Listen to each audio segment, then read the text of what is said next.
a unha, um negócio impressionante, porque gerou toda aquela situação difícil para ele, gerou ódio contra essa monarquia, contra a nobreza, né, contra o rei.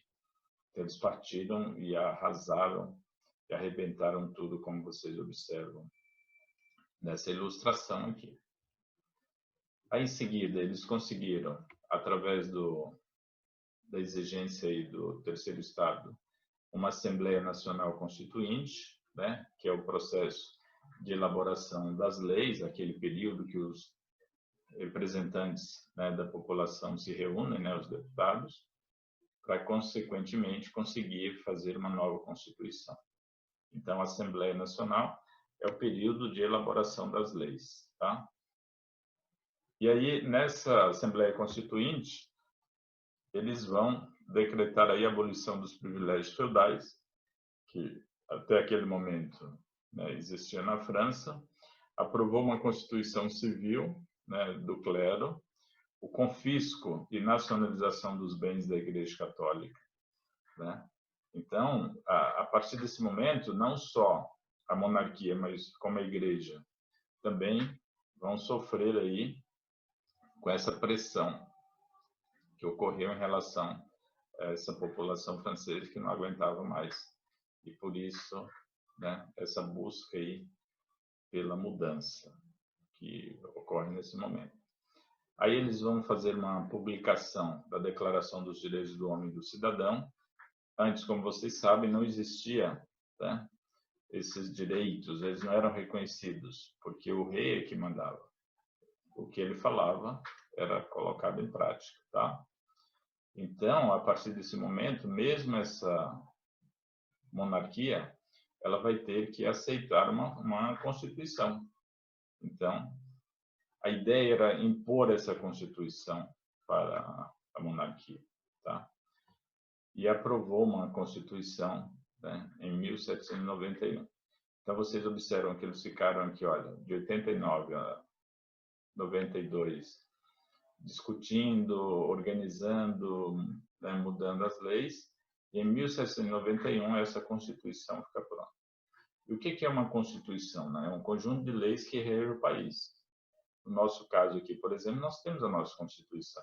Então, a gente tem a Constituição Federal, temos uma Constituição estadual e no município a gente tem a lei orgânica, né? Então, essa população ela é regida por leis que estão nesses documentos, né, que a gente conhece aqui no Brasil. Antes da Revolução e dessa Constituição não existia isso. Então, o que valia era o comando que o rei dava, tá? E as determinações dele. Aqui é para vocês terem uma ideia, né, dessa Declaração dos Direitos do Homem e do Cidadão, que defendia a liberdade.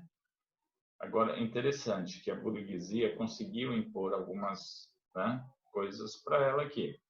Então, não favoreceu todas as pessoas. Olha só, direito à liberdade, à propriedade e à igualdade de todos perante a lei, tá? Então, essa igualdade, ela favoreceu aí, no caso, os burgueses que bancaram todo esse movimento, toda essa mudança que ocorreu. E eles já vão defender aqui os interesses deles quando eles colocam, né, a liberdade e o direito à propriedade. Ok? Depois a gente já tem aí o efeito dessa Constituição de 1791. A forma de governo passou a ser uma monarquia constitucional, ou seja, mesmo você tendo um rei, mas esse rei vai ter que ficar subordinado às leis. Isso para o rei que sempre foi absolutista, isso aqui era uma coisa assim terrível para ele, né? Estabelecia o voto censitário, ou seja, por cabeça. Censo é contagem, né? Antes, vocês lembram que o voto era por estado. A partir desse momento, o voto por cabeça é censitário, né? E manteve-se a escravidão nas colônias. Então, aqui vocês já percebem que a burguesia conseguiu o que ela quis, que era essa mudança, ela estava insatisfeita, mas ela consegue manter aqui, olha, a escravidão.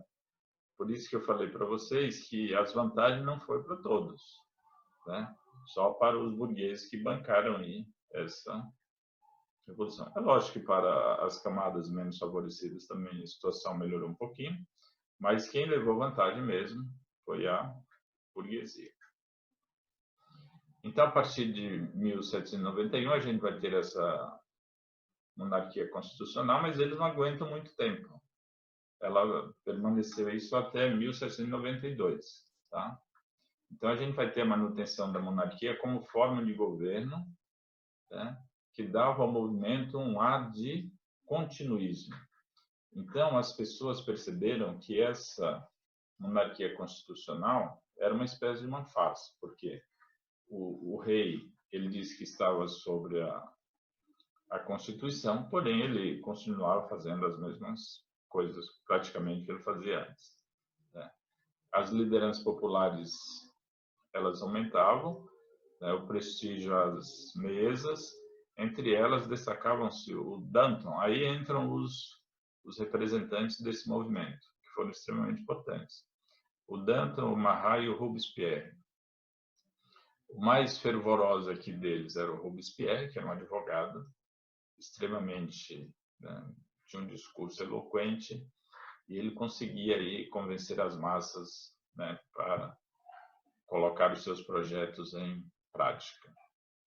Aí nós vamos ter, a partir desse momento, a formação dos partidos políticos, que começava, nesse momento, a se organizar para poder implantar na prática aí a democracia, que não existia até então. Tá? Quais foram as forças políticas aí que ocorreram? Então, nós temos aí 3 grupos inicialmente, muito importantes. Os girondinos, né, que representavam a alta burguesia e defendiam posições moderadas, né, e garantia a riqueza econômica, é lógico. Era o grupo que estava mais próximo aí da monarquia, né? Então, eles vão tentar desenvolver um trabalho de apaziguar ali para não mudar muito a estrutura deles também. Nesse momento, eles vão ficar com medo também, né? Aí a gente tem os jacobinos, que representavam a pequena e média burguesia, são os mais radicais aí, né? E o proletariado.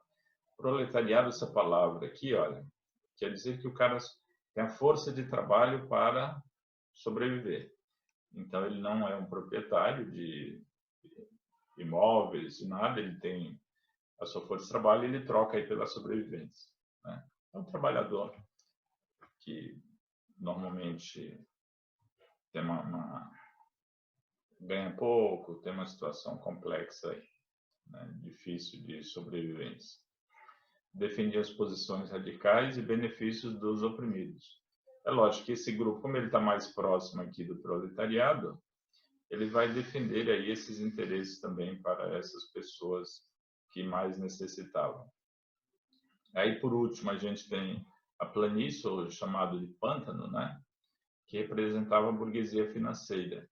Não tinham posição política definida, né, acompanhavam aí os vencedores. Então, eles estavam sempre ali nos bastidores e, consequentemente, defendendo aí os seus interesses sempre, né? Então, nós temos aí a defesa deles, né, a união entre os girondinos e grupo da planície. Como vocês observaram, esses primeiros aqui, os girondinos, eles têm, né, muita proximidade aqui com os últimos, que é o grupo da planície, porque eles tinham relações próximas. Então, eles acabam se unindo contra os jacobinos, que são os mais radicais nesse momento. Aí nós temos a convenção. O que é uma convenção? Uma grande reunião para decidir os rumos aí da França, né? E nesse momento eles vão aí definir o fim da monarquia e o estabelecimento de uma república, né? Por que o fim da monarquia? Porque não favorecia mais eles não estavam a fim de manter esse governo aí que sempre, né, explorou, como vocês viram lá na introdução do filme. Aliás, eu recomendo o filme lá, Maria Antonieta, quando vocês, né, tiverem um tempinho em casa, seria interessante assistir esse filme, que é muito bom. Ilustra bastante esse período aqui. Então, o domínio inicial dos girondinos, que procuravam conter avanço das massas populares. Então, mesmo eles retirando a monarquia aí do poder, né, o rei, mas eles tinham medo, porque lembra que eles aqui estão muito próximos, né, dessa monarquia. E a forma como os jacobinos estavam, né, trabalhando, eles ficavam muito preocupados. Por isso que eles tinham, né, tentavam manter aí o avanço dessas massas populares. É lógico, eles usaram lá para fazer a revolução, fazer o movimento, ir para cima, quebrar a hierarquia, né, que existia naquele processo, mas agora eles perceberam que a situação podia ficar incontrolável e eles perderem também, né, poder. Por isso essa questão aí da aproximação dos girondinos com a planície. O julgamento, né, e a condenação de Luís XVI, né, que foi o rei muito duro, que ficou aí muito tempo governando e acabou sendo aí guilhotinado. Essa guilhotina é um aparelho, né, na próxima aula eu vou mostrar para vocês, né, que ela desce para cortar o pescoço aí, né, do cara de uma forma muito rápida.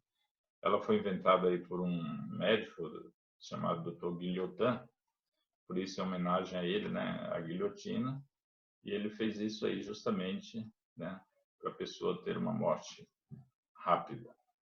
E acabou sobrando para todo um monte de gente depois, como a gente vai ver. Então, nós temos aí a ameaça da invasão de estrangeiros, né, e o agravamento da crise econômica.